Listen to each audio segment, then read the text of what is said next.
How do you do? We're about to unfold the story of The Bride of Frankenstein. She's alive! Alive! A monster created from cadavers out of rifled graves. A tale that sent my blood into icy creeps. Would you like to hear what happened after that? Well, we've warned you. You have been warned. Happy Valentine's Day and welcome back to Frankenstein excellent Minute. work. Thank you. Frankenstein Minute, the podcast. Something about a podcast that dissects No, the I think we Frankenstein. covered it. Do we? All right. Yeah. I'm Thom Lang. And I'm Bill Evenson, and today we're going to talk about Valentine's Day. No, Yes. we're going to talk about minute 6 of 1935's Bride of Frankenstein, starring Boris Karloff. No, it's not. It's starring Karloff. Karloff. Yep. There's no the and There's no the. Boris. Oh, didn't say the, did I? No. But Oh boy, if no, so, yeah, you're I'm you're kicked fired. off. Yeah, I'm fired. All right, so we- here we are. We're still in the. Villa Diodati, I believe, is what it's supposed to be. But again, it looks nothing like it, and that isn't where they year or wrote two. it, is it? Because this is after the publishers already threatened to So not this publish This it. is around 1818, I'm guessing. That works. Because she is referred to as Mary Shelley in the credits. And That'll they work. got married December after they spent the summer with Byron. Yes, that's right. While they were there, I guess this is what we should talk about. This is what's on screen. It is. While they were there, Percy's wife. We probably covered this. We did a little bit, but Yeah. Percy's wife Tragically committed suicide, suicide. and Percy whooped with joy before marrying yeah, he waited all young of Mary. like 10 minutes to. Well, you know, grieve and- which the grieving aside, marrying Mary probably a good choice. Probably the best. As we've said, choice he made. Yeah. these three heralded eccentrics. Mary's the one. She's the smartest one in the room. But we're biased. Yeah, but I don't know. I think history also Is biased. is biased a little bit because we've gone over this before, and I Yeah. have said that who remembers Percy Shelley other than he married Mary Shelley, who wrote Frankenstein. Well, in the film Frankenstein, it's attributed as being written by Mrs. Percy B. Shelley. Yeah, that's all I remember from That's it. silly. Yeah. Percy Bish is played by, I can't remember his name, but he says, I do think it a shame, Mary, to end your story quite so suddenly. I think it's interesting. You probably have the same notes I do. Well, let's see what happens. So they immediately cut to Mary looking over at Byron, Yes. saying that wasn't the end It was at the all. end at all, yeah. And I've watched this a number of times, and I can get two things out of this. There's one, okay, so the question in my mind is, why is she looking at Byron Yeah, when rather she than seems to Percy. be directly responding to To Percy? Percy, yeah. In the end, in the final edit, I think you could say one answer is that she's avoiding looking at her bleeding finger, which I somehow got that out of it when I watched it once. I went back and watched it again, and no, that's not it. The only answer is, of course, Something was deleted. a lot of stuff was deleted, and we know what this stuff was. Yes, we do. You want to? I was throwing to you. Oh, all right, We could do it either way. I got so it here. He says, Shelley says, Percy says, do you think it a shame to end your story so suddenly, to kill off Frankenstein and burn up the monster in that terrible fire at the mill? And then she waxes poetic. Fire is the most beautiful thing in the world. But who said the monster was burned to death in it? Byron says, wasn't it? There's no R's, so I don't know how to say it like him, but... You're trying to do a Gavin Gordon. Yeah. Without the R's, I can't. And so that And perfectly then- explains why she's now looking Yes, at Byron. because Byron when she says, that. wasn't it? And then I assume she turns her head and says, well, Yeah. that wasn't the end at all. Yeah, I think that's exactly what's going on there. But it also, there's also sort of a third explanation for how it plays in the final film, which is it's just a weird movie. So people do weird stuff, and They her do. looking off in the wrong direction to answer a question from the other person is a theatrical thing to Well, do. it is, and Byron isn't in the shot when she says that wasn't the end at all. It's a medium shot of just her. Yeah, that's true. And so, she could be just kind of looking off into space. Right. And picturing it in her mind or whatever. That's right. That wasn't the end at all. Yeah.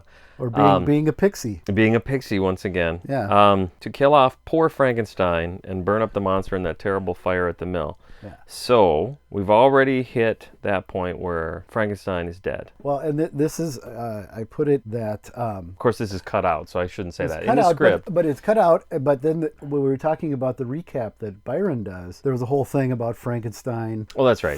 That wasn't in the script. It was flung from the mill and blah, blah, blah, which I think was added to replace these lines. That Makes were cut. sense. Yeah, that's easy enough to do. When you're putting together that recap, people remember from minute 4 or whatever the hell it was. I remember it was a perfect kind of slotted right into just one right minute. in the middle of the minute. Well, it was minute 5. Yeah. Yeah, I'm sorry. It was last week. It was last week. We haven't recorded in the last week. Somebody must be home. What's going on? No one's home. So somebody broke into your house to use the bathroom? Or I guess so. Is that the washing machine? So that's a pump. There's a pump that will pump. It doesn't matter. Yeah, so I'm totally distracted by what I was saying there. Sorry. Yeah, I think we've basically covered it, and we covered it last week. Frankenstein's dead. There's no question about it. Absolutely. And the monster is all burned up. All burned up. The movie's over, basically. In that terrible fire.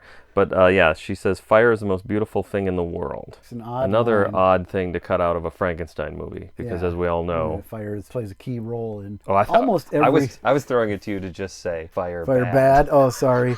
See, we haven't got there yet, so I don't want to spoil it. Oh, spoilers! Yeah, that's true. Yeah. All right. No, it plays a key role, I think, in almost all of them. There's a lot of fire. Yeah, I think you're right. I can't imagine. There might not be any fire in House of Dracula.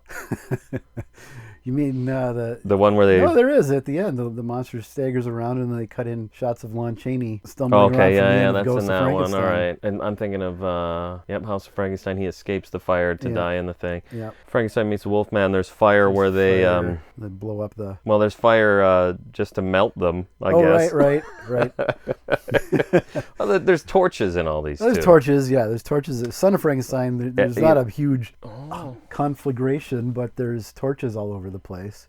I think that's something we'll have to talk about when we get to that one. Yeah, that one's not a fire-heavy film. No, it's not. But I mean, you still have villagers with torches to a smaller degree. Yeah, we'll have that. Yeah, that's always a feature. And of course, Bud Abbott, Lou Costello meet Frankenstein.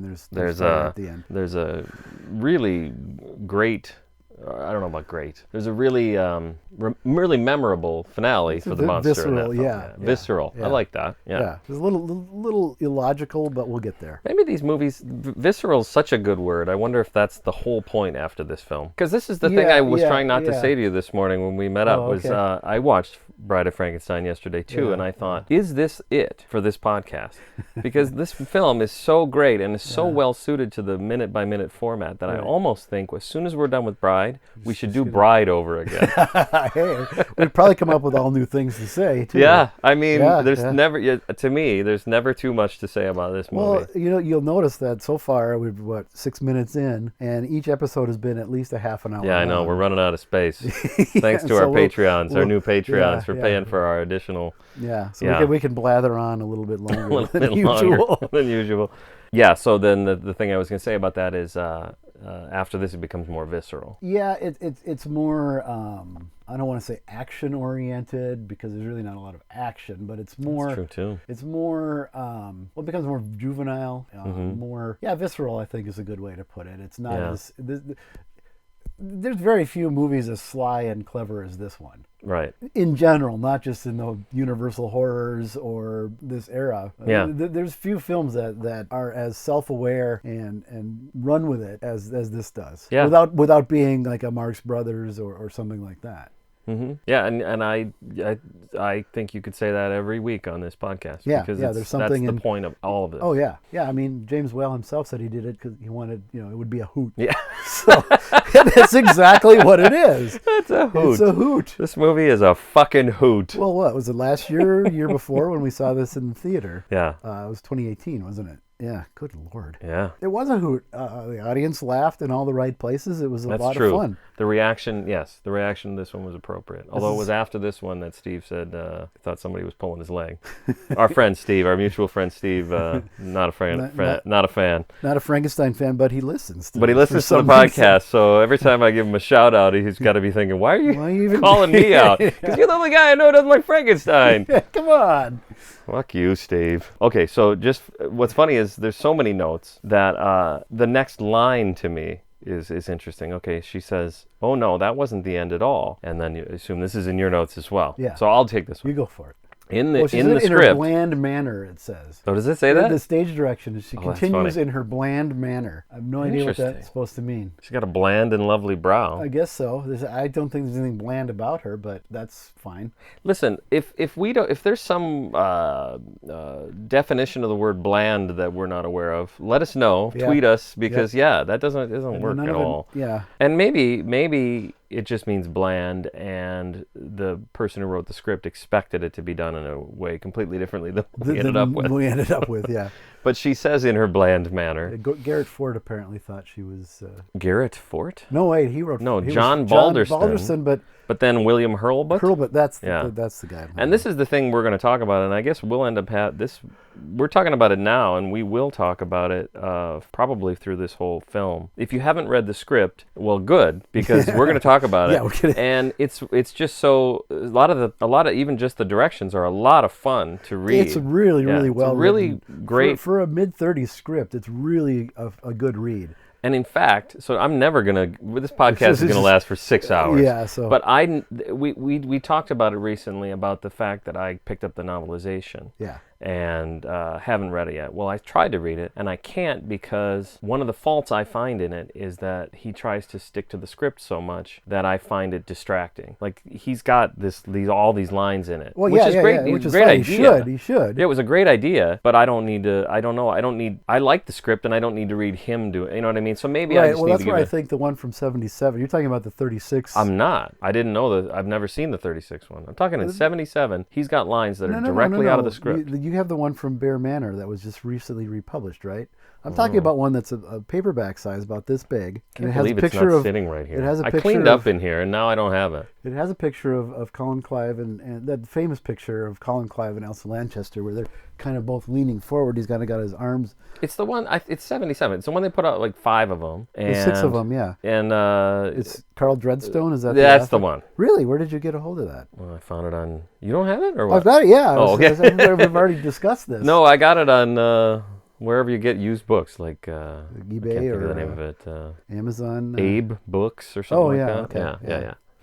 Anyways, Oh, see, I that's thought that what one I was found better. That one is better than the 36 one. We've talked about this. Well, the already. thing you told me about the 36 one is it goes off on a lot of tangents. Oh, it goes off when which he's fans of our podcast will know is part of the fun. So I'm kind of intrigued by that one. It is, but they're so out of step, I think, with the movie. Not surprised. Yeah. Not surprised. I'm not surprised at all to hear that someone was called upon to do a novelization of Bride of Frankenstein in 1936 and he didn't get it. Didn't get it. Yeah, and whereas nowadays, I guess I assume we get it. I don't know. I would think. Anyway, I don't get it. She So says what in she her says bland manner. in her bland manner is, "Oh no, that wasn't the end at all. I've taken the story far into the future and made use of developments which science will someday know, 100 years to come. I think you will find the new horrors are far more entertaining, Lord Byron. Would you like to hear what happened after that?" It's funny because it almost seems better. It makes a little bit more sense the way it is in the film, but.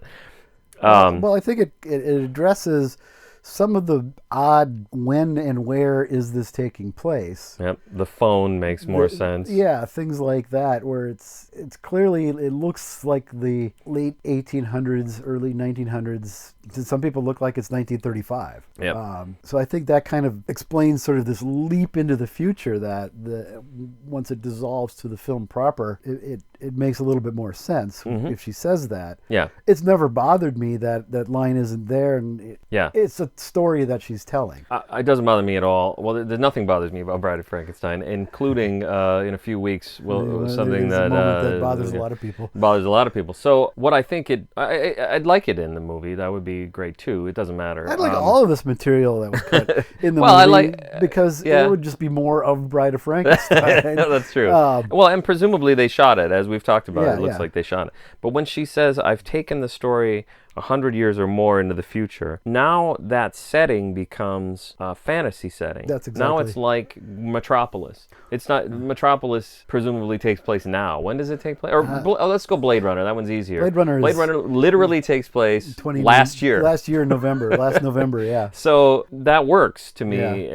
in a fantasy sense. It becomes science fiction, a science future fiction, setting yeah. as told in the past. Absolutely. And that excuses a lot of things that happen in this film, but it also gives it that almost dreamlike. Well, yeah, it's a fairy tale. You can't put your finger on it. It's a fairy tale. It explains why the telephone is just an electrical device. Why people still drive around in carriages in 1935, drawn by horses. Well, to me, it's like Lord of the Rings. They all of a sudden had a telephone. That could happen. I guess so. They would just have to be some weird explanation. They'd call it something else. Yeah, they call it something else. Yeah. And I think, it's an electrical machine. It's an electrical machine. All right. So interesting, the lightning effect that when they sit down and the camera tracks forward, they sit on the love seat as she starts to tell it, and you can see it's just like a shutter opening and closing on a light, and there's no thunder sound effect, which is unusual. Yeah. And like no one's shaking a sheet of aluminum off like in Animal Crackers or something. Right. Did you see it in Animal Crackers? Do you see them shaking something? No, almost, because it's so obvious. Animal Crackers, I told you that's the one I brought Jackie to. Yeah, I thought, well, it's not coconuts. Yeah. We've probably talked about this. It's not coconuts. It's not at the circus. So, it's right in that sweet spot between coconuts and at the circus. So it's got to be good. Yeah. And put her off Marx Brothers forever. That's really a shame. Yeah, someday I'll show her duck soup and alleviate that. Yeah, so then the script says then, as the thunder rolls, the lightning flashes, Byron draws closer, Shelley drops at her feet. It's at her feet, yeah. Which definitely doesn't happen. Right. Instead, they cram onto a couch, like about the size of a love seat. Yeah. Might even be what would you call that? I don't know. Let's call it a love seat. Love seat. With Byron leaning forward with interest, and Shelley is casually leaning back and coolly crossing his legs. Like how we're sitting, just sort of draped back on our chairs. Yeah, he's like the coolest guy in the world. He's the kid that would sit in the back of the classroom on his tailbone. I thought you were going to say the back of the bus. Same difference. Same thing. Yep. And even puts his hand, I noticed while we were watching it, where a gentleman wouldn't put his hand, just in case she wanted to scoot back. Yep. Total opposite of the script that says he's at her feet. Adoringly at her feet. And pink and whatever the hell else she said.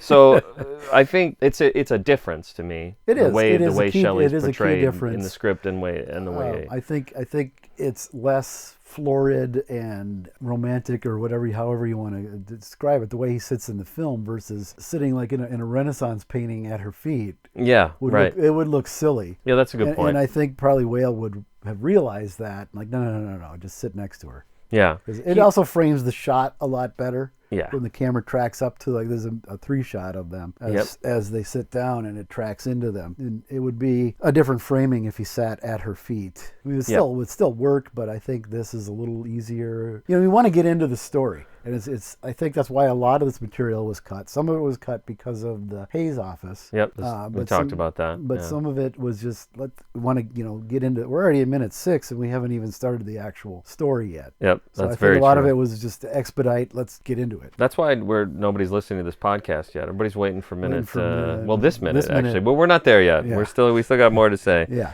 Because that shot you're talking about, that 3-shot, that what's the word? Tracks back. Yeah.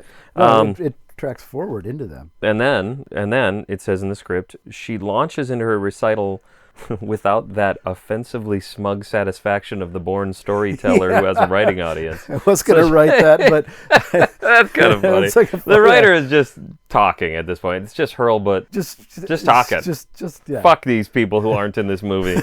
And then it says, this is what I'm getting at. It says, cut to Mary, big close-up. She lays down her work gently, so she's obviously still got her needlepoint, and spreads out her hands before her descriptively. So she's going to now tell the screen. She's going to tell us the story. And that's cute. But I'm glad they didn't do it. It works the way it does. It's the exact opposite. Yes. We cut from a long shot, which tracks back to an extreme long shot, I think it's called. It pulls back to take in the entire room. Yeah. Before that, she says a line that I've always really liked, which is the air itself is filled with monsters. I like that. I like that line. Yeah, that's good. I've used it like if it's a rainy day and I watch this movie or something like it. Well, yeah, maybe some of my notes are out of order because she also says it's a perfect night for mystery and horror. Yes. Which I think is really great because mystery has nothing to do with this film at all. But is it still true in 35 probably that there's no such genre? There's obviously no genre called the horror film. Well, there is, yeah, by 35. But they don't call it that? Yeah, yeah. Are they still calling them mystery pictures? No, if you see that like was those early 30s, but by 32, 33, it were was starting now to use called the horror? horror. Okay. Yeah. Because I guess I'm always thinking of that probably 32 interview with Bela Lugosi where she refers to him as the star of mystery pictures. Yeah. I think she says that. Maybe I'm just making that up. Yeah, I think I was just reading a book. It's called After Dracula, 1930s horror films. And the author, she skips over a lot, but she picks, I think, 5, 6 films that have, like Island of Dr. Moreau is one, and The Black Cat, Werewolf of London. But she discusses in there how the term horror film or horror picture or horror movie creeps into the film criticism in the time. Okay. And it's mid 32 into 33 where it really starts to take hold. So when you talk this about Island was of made Dr. as a horror film. Okay, and one of the last because we're almost out of steam here, and then it all shuts down. Yeah. Yeah, so it's potentially possible. There's an alternate universe where we decide this is terrible and we shut down the whole genre. I guess we did. We did for a couple years. Didn't really last that long. It didn't take. Yeah. And so yes, the word mystery is still in there, even though there's no mystery in this movie. Not really. I can't think of anything that's a mystery. Mysterious about it. Nothing mysterious. Well, I think maybe it's. I have a couple of questions, but that's about it. There's not really a mystery. Yeah.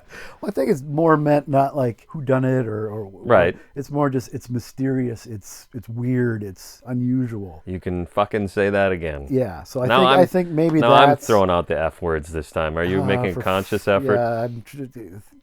Clean it up, Thom. Felicity told me to not do it, so no, I think that's what it means more so than I think so. It's a perfect night for mystery and horror. Which is she does a complete about face because earlier on she's like, don't talk to me about it, don't remind me of it tonight. Just a few minutes ago she was all prissy about it, and now she can't wait to spill the guts about this. That's great, Thom. I didn't think about that. I like that very much because you know why I like it is because we've talked about how sort of silly it is that she is the other way. She would be, yeah. She's fucking Mary Shelley. She didn't, or Mary Godwin, whatever she is. Yeah. She didn't shy away from this sort of thing. Because I think that doesn't make sense. A couple of our other books are not necessarily horror, but definitely science fiction-y. Okay. I think one is actually like a post-apocalyptic. I haven't read them. I probably should. But she didn't shy away from this stuff. And the book might not be the best time to read post-apocalyptic. Yeah. Maybe read something lighter. Yeah, you're right. Because it does kind of feel apocalyptic right about now. Kinda. Anyway. For some perspective, we're recording this about a week before it comes out. No, 2 weeks. 2 weeks. 2 weeks before. So yeah, whatever. So we're a few months away from goose stepping down Pennsylvania Avenue. So. Well, not even just here. There's there's no good news on the news. All over the world. It's the airline has now stopped flying to China. Oh yeah. As of maybe tomorrow, we stopped flying to China. Okay, yeah. I mean that everything is bad news everywhere. Brexit happened yesterday. Yeah. I mean it's just Yeah. Okay. Back to Bride of Frankenstein. Meanwhile, the pre-apocalyptic Bride of Frankenstein. We get a good look at Mary's dress as it pulls back. And I think we should. I just wanted to say that Elsa Lanchester said that the dress cost a fortune. She says, for weeks and weeks, they had 17 Mexican ladies creating it completely by hand. It had the finest possible net and a train at the back, which you don't get to see. It was embroidered with pearl sequins in the figures of stars and moons and butterflies. I've tried. It's in HD now. Yeah, but none of that shows up. I can't see a single shape. Yeah, so if anybody can get a screen grab when maybe when it comes out in 4K, because you do get a good look at that dress, but it's just. Well, there are medium shots of her, and you do see at least what do they call it the boobs. No, yeah, I guess the no, I know what you're saying. The torso or the torso. Yeah, I don't know. There's a word for that, like a mannequin. It's what do you call that? I don't know. Mannequin. No, but when you, like a bust, I guess is the Yeah, word I I'm looking for. It guess, doesn't make yeah. any sense either. But I've looked at those, and yeah, the sequins don't start there. No, they start about where the camera ends at that crops it point. out, So it's yeah. all on her legs, basically. Her in front dress, of the her skirt dress. part. The skirt part, yeah. So there is a good shot of that, but we're not close enough to see that level of pull detail. away pretty quickly too. It's a fairly And we pull away fairly fairly rapid withdraw from. Yep. It's like you said. It's a wide shot that goes to an extra wide shot. And we've seen this room already from that wide It's a reverse shot. of the beginning. Reverse where the beginning. We But started it's funny to me, it's interesting to me that Whale does that. Yeah. I think he really likes these sets. Oh, and yeah. I I mean, noticed these it sets while are watching amazing. the movie last night. It's all sets. You're going to see a lot of this. There's a lot of sets, and a lot of them appear very briefly, but are extremely elaborate. Well, and they're tall. Tall, yeah. They're, Again, we get the he loves to show verticality, that yeah. verticality, yeah. Which I guess was true in the first one, absolutely. Oh, yeah. But it's just a little bit more. That's one of the things we've talked about. It's just a little bit more in this one. Everything is just a little bit more. Everything's a little bit more. Yeah, and you know, including the budget and the shooting time. Yeah, well, I was just reading. I mean, I think we probably covered this. covered it The a little budget bit, was 2 something, and he brought it in at 3 something. He Yeah. went over by He went over by 50% or some shit. $100,000. Not 50%, but over 30%. Yeah. I mean, he went over by a lot. Yeah. Yeah. Well, good. But I think Junior was again indulgent of that. Yep. And he knew. These were still the good days. Yep. There weren't many left. No, there's not. This is it. There's This is about, where- Well, there's about 8 months left. Yeah, so not a lot of, Yeah. this is it. All right, so then I think we're done. I think it's time to bid adieu to Byron, Shelley, and Shelley. Yeah. I think right. so, yeah, because it pulls back, we dissolve. Well, as she starts to tell the story, imagine yourself at the mill, blah, blah, blah. Her lips don't match. So That's true.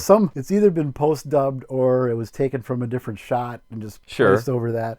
And that's fine. Or they've timed it differently. Yeah, Maybe her yeah. lips are off by 1 word and it's just they needed to time it yeah, better. they needed to time it because even her motions of her arms don't quite Doesn't match make exactly sense. Yeah, what I she's noticed that this saying. time, yeah. Which is fine, but I think they timed it to fit the motion of the camera pulling back more so than her. And, you know, she's fairly small in the frame. Unless you look for it, you really don't notice that it's out of sync. Well, the other thing about... It doesn't distract. Like sometimes when something's been post-dubbed and the character's mouth isn't moving at all. Yeah, exactly. It's a little disorienting, but this is fine. Or, as we'll talk about in a few years... When somebody's saying something and there's nothing coming out. And somebody's mouth is flapping. The thing to me is, again, and I guess this has got to be almost certainly biased, just from my love for this film. It doesn't. Not only does it not subtract, it only adds. The fact that you see that is like, oh, I saw something in Bride of Frankenstein that maybe I didn't see last time. Yeah. It only adds. Well, and this movie is such a broad fantasy, and broad in the sense of, well, shit, we'll get there, I guess. But I mean, it's anything goes, kind of. Anything goes, and it's such a rich, it's a fantasy, rich tapestry. I mean, there is so much detail. People are just shutting this off. I They're know, like, like these quit fucking blowing guys are getting Bride. I'm coming back for Son of Frankenstein. So goddamn go to hell right now. I can listen to the Circle Jerk podcast and get less. Now Tom's uncomfortable. He's like, I gotta get going. God, I gotta pick. Oh shoot! Later, man. I forgot I had a thing today. What was this? But And one of the other things I noticed, and I forgot to put it in my notes, but watching this movie, this is like the Crimson Permanent Assurance. Oh yeah, it's a little short. There's a little short film. Film in and of itself, yeah. Yeah, this film is over now. Yeah. So it's kind of weird that it's so rich, and we can say so much about it, and it's 2 minutes or 3 minutes or 4 minutes, I guess. 4 or 5 minutes. Yeah, and now it's over. Yeah. This film is now over, and now we are going going to start into a film. different film. Yeah. And it's shot differently. It looks different. Everything is lit differently. This sequence is very bright, very typical 30s kind of lighting for this sort of a scene. Once we get into the film proper, that goes away, and everything is very shadowy. Even like the sets in Castle Frankenstein, it's very shadowy and we'll get there. But if I'm making a frowning face, it's not because you're full of shit. It's because I kind of am. But I'm trying to think about what you're saying, and I can't picture a bright scene after no, this. there's not, because it's John. There are Mescal. some outdoor scenes that I guess are maybe a little bit bright. Yeah, but even he must have, like John Mescal must have used a fog filter, because they do look it looks overcast. Interesting. You know, when I say there are outdoor scenes, I don't know if they ever actually went outside. Oh, I guess they're on the European, they're on the Court of Miracles. And a couple of them. That's right. But yeah, 90% of it, 99% even is shot Yeah. on a soundstage. Yeah, So it has that very almost Oz-like or Yeah. unreal Oz-like. I like that. Yeah. Wizard of Oz is It's obviously not entirely outside. shot in a Nobody's soundstage. going to, yeah. You're not going to mistake that Mistake for a that real for forest. being outside. Yeah. Yeah. Yeah. I mean, and yeah, we're going to be outside for a lot of this movie. And it's all fantasy. I forget there's a term for it when they shoot it all indoors like that, and I can't think of it. Day for night? No. Seldom works. I guess it could be. It's It's all inside, so it doesn't inside. matter. Yeah, well, yeah, they probably shot during the day. And so, yeah, I mean, I don't know. I guess Well, that's it. I we feel like we dissolved to it's a nice wide model shot. Again, the work of Cleo E. Baker, who did the model work in both of these, Frankenstein and this. Excuse me. He was sort of the head model guy at Universal at the time. John P. Fulton and David S. Horsley superimpose a little thread of people milling around at the base of this model, and it looks great. it is gorgeous. Unlike Frankenstein, where they still were kind of Yeah, there's working some on obvious little things. They might as well be matchsticks or whatever. Yeah, this I think. Well, they've done The Invisible Man, Okay. which was extremely demanding for effects work, obviously, and so I think they by now had perfected it. And we'll see in about 20 minutes to a half an hour some really amazing matte work that they did. Yeah. At the time, for 35, it's still a remarkable sequence. But this looks great. It looks like they're there at the bottom of the mill. Totally does. Yeah. Yeah, I completely agree. That effect is completely. Never mind. You probably said it. I forgot. I just lost the word. Yeah, believable. It's there's not that uncanny valley where the matte work kind of will take you out of certain things. Well, yeah. Well, I mean, I guess this will always be a problem with movies. There will always be that. Oh yeah. And yeah. but I was saying that I watched Star Wars Rogue One yesterday, which I was not a fan of, and I watched it again. That guy, they make him into Peter Cushing. Oh yeah. It's so annoying. That's not at all related to matte work and no, Frankenstein, that's all but very CGI. it's just this is what the world is going to be like. Is just trying to ignore obvious special effects. I guess. And it seems like at this time maybe it was a lot. I don't know. Well, that was fairly new for Rogue One doing that. I don't think it had really been done much before. Yeah, Replacing nowadays someone's face. they've got Now the technology to make it a lot better. Well, you said they're making a movie with James Dean in 2020. So having said that, they also just put out The Irishman last year, and it looks not right to me, but it's okay. I think once I got into it, it was fine. Yeah. It was a little jarring at times, but there wasn't any of the obvious themes. But did you see the YouTube video where somebody already improved it? Just No, I some haven't. dick with a computer? No. Well, there's something called deep fake, right? Yeah. Where they do that. Yeah. And everybody's seen this stuff. The first one I think I ever saw was this guy from Saturday Night Live, and he's also on that great show that I love called Barry. So you'd think I'd know his name. But yeah, that that guy. So he's doing impressions, and as he's doing the impressions, his face subtly changes, morphs into, I think, Arnold Schwarzenegger and somebody else. It's not Will Forte. Nope, it's the other one. Yeah, I don't know that other guy. Who cares? Anyway. Watch Barry is what I'm saying. That's a good show. Yeah, it's in my queue or whatever they call it now. Good. On Netflix. Good. Yeah. Yeah. I vote yes. Okay.